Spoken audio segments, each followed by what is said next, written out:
이재명의 적은 누굴까요? 이재명의 적은 민주당입니다.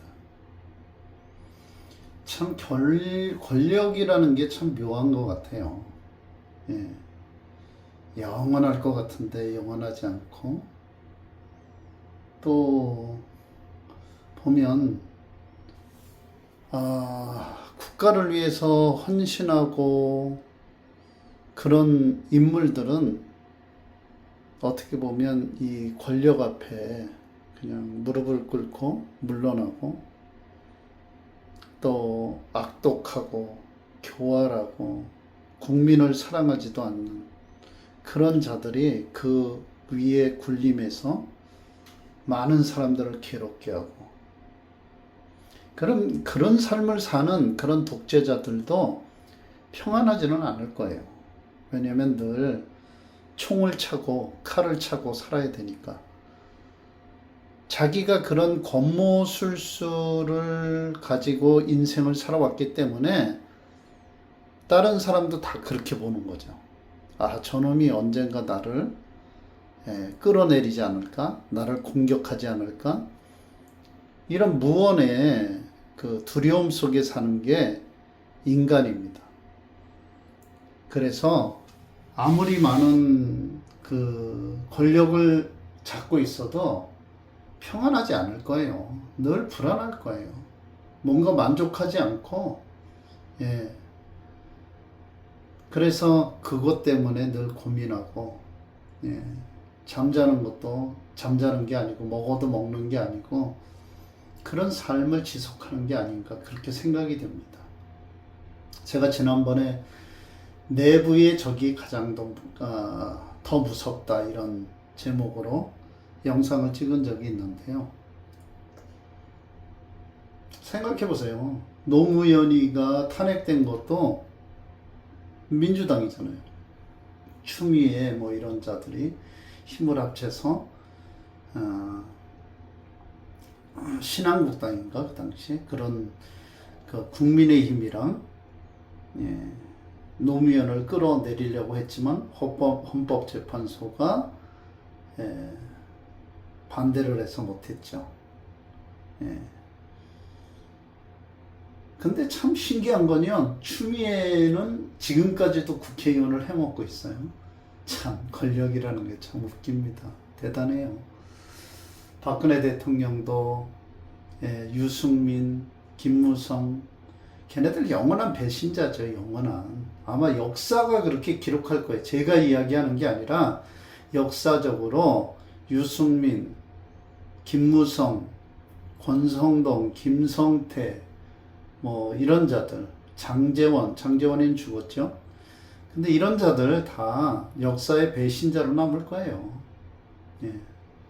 특히 뭐 김무성이나 유승민은 국민의힘에서는 더 이상 어떤 힘도 발휘할 수 없죠. 왜? 국민의힘을 지지하는 보수층에서는 영원한 배신자로 낙인 찍힌 거예요. 그럴 수밖에 없죠.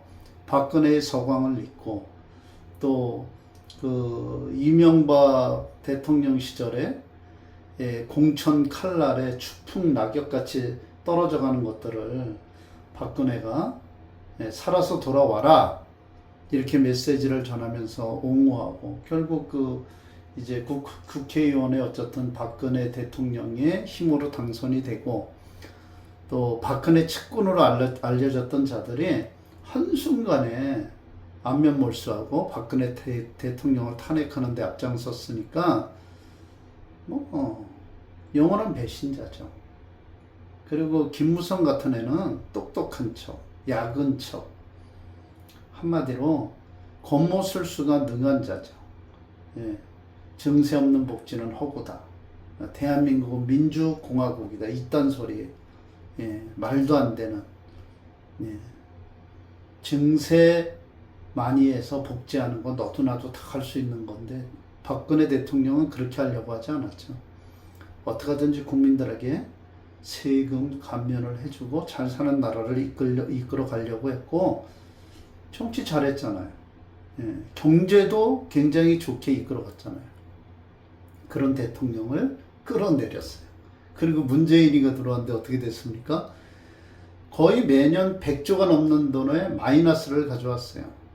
나라 살림에 정부가 벌어들이는 거는 300조, 400조도 안 되는데 매년 100조가 넘는 돈을 빚을 내서 5년 동안 그렇게 정치를 했어요. 그래서 500조가 안 되던 나라가 1000조가 됐잖아요. 빚더머니가.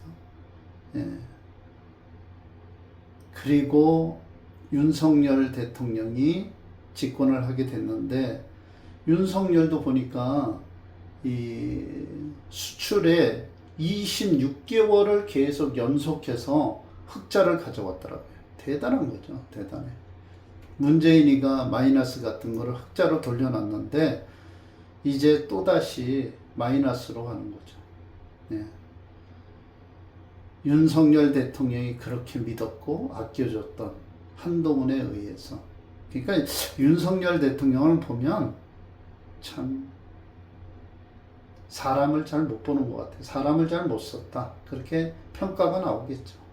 그리고 자기의 권력을 한동훈이한테 사실 다 줬어요. 왜냐하면 이 고위공직자에 대한 검증 시스템을 그 권력을 갖다가 민정수석실이 했는데 그 민정수석실을 없애면서 그 권력을 법무부로 넘겼는데 법무부 장관이 한동훈이었잖아요. 이게 한동훈이가 고위공직자의 그 모든 그 인사권을 다 갖고 있었던 거예요. 그러니까 자기 사람 다 심었잖아요. 네.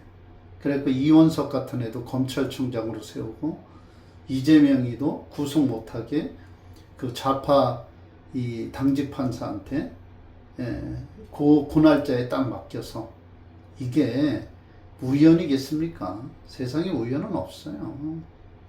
우연 있죠. 있긴 있지만 그건 완전 작업한 거죠. 작업을 한 거죠. 구속하는 척 하면서 구속 못하게 막은 거죠. 이미 그날 구속 적부심 재판받는 판사가 누군지 다 알면서 그 날짜에 맞춰서 그 판사한테 배당이 되게끔 했으니까. 어쨌든 윤석열 대통령의 적도 한동훈이었고 박근혜 대통령의 적도 김무성, 유승민이었고. 그래서 보면은 참 아이러니하죠. 가장 자기가 믿었던 자들이 배신하는 거죠. 그러니까 한동훈이는 사실 어떻게 보면 이재명보다 더 나쁜 놈이다. 아주 나쁜 놈이죠. 대통령이 서광이란 서광은 다 있고 지검장도 아니고 검찰총장도 아니고 일개 검사했던 애를 법무연수원에 그냥 한직에서 돌던 애를 법무부 장관을 시켜줬더니 대통령을 올라타고 결국 대통령을 탄핵하는데 앞장서고 걔가 그 내란 선동한 거잖아요. 내란이다 이래가면서. 그러니까 이놈이 정보를 어느 정도 알고 있었던 것 같아요. 그래서 그 프레임을 내란으로 몰고 가지 않았나 이렇게 저는 봅니다. 그러니까 내란이라는 말을 그렇게 쉽게 할 수 없잖아요. 비상계엄을 했는데 그걸 내란으로 몰았다. 그리고 탄핵에 앞장섰다. 참 아이러니합니다. 시진핑이도 보면 자기의 권력을 영원히 누릴 권력을 장유샤라는 애한테 이제 쫓기는 몸이 됐죠. 언제 죽을지도 몰라요, 사실. 장유샤한테 밀려서 그 권력을 지금 다 잃고 있잖아요. 하나씩. 막강한 권력을 갖고 있잖아요, 장유샤가. 지금 모든 걸 다 잡고. 누가 시진핑이가 물러날 거라고 생각했습니까? 꿈도 안 꿨지. 이제 영구 집권한다고 생각했지. 저는 이재명이도 똑같다고 생각해요. 이재명의 적은 민주당이다. 지금 정청래라는 애가 민주당 대표가 됐는데 이재명이는 원래 박찬대, 코딱지 박찬대를 밀었다 그랬잖아요. 그리고 이재명이는 그 영구 집권하고 싶지 않겠어요? 지금 이제 권력을 다 갖고 입법, 사법, 행정을 다 손아귀에 다 집어넣는데 하나 못 쥔 게 있어요. 민주당을 자기 손에 못 집어넣었어요. 그래서 어떻게 하든지 정청래를 밀고 자기의 수족같이 부릴 수 있는 박찬대를 당대표를 세우려고 장깨를 부렸는데 그게 잘 안 된 거죠. 아이러니라니까요. 그래서 이게 이재명이의 적은 민주당이 맞아요. 정청래라는 애도 걔가 그렇게 호락호락 아유 야 이재명이 너 평생 해먹어 나는 네 꼬봉할게 이럴 인간은 아니잖아요. 걔도. 제가 보기에 그럴 생각이 눈꼽만큼도 없습니다. 보이지 않지만 보이지 않는 내전이 시작된 거예요. 전쟁이 시작된 거예요. 그러니까 이재명이는 잔대가리를 굴리겠죠. 하지만 권모술수로 거기까지 갔기 때문에 그 누구도 믿지 않습니다. 이재명이는 누구도 믿지 않아요. 그러니까 정말 좌우를 가면서 이 널뛰기를 하겠죠. 줄을 타겠죠. 그러면서 자기의 권력을 지키려고 발버둥을 칠 겁니다. 하지만 대외적으로나 대내적으로 쉽지 않은 상황이 전개되고 있어요. 왜냐? 미국에서는 중국이 대만을 침공하면 한국이 참전해야 된다 이러고 있고요. 그 문제가 해결되지 않으면 미국이 순순하게 한국이 원하는 대로 가지 않아요. 그거 확약받기를 원합니다. 그런 문제도 있죠. 또 한국에 있는 회사들이 다 이제 줄줄이 해외로 빠져나갈 수 있는 가능성이 굉장히 많고요.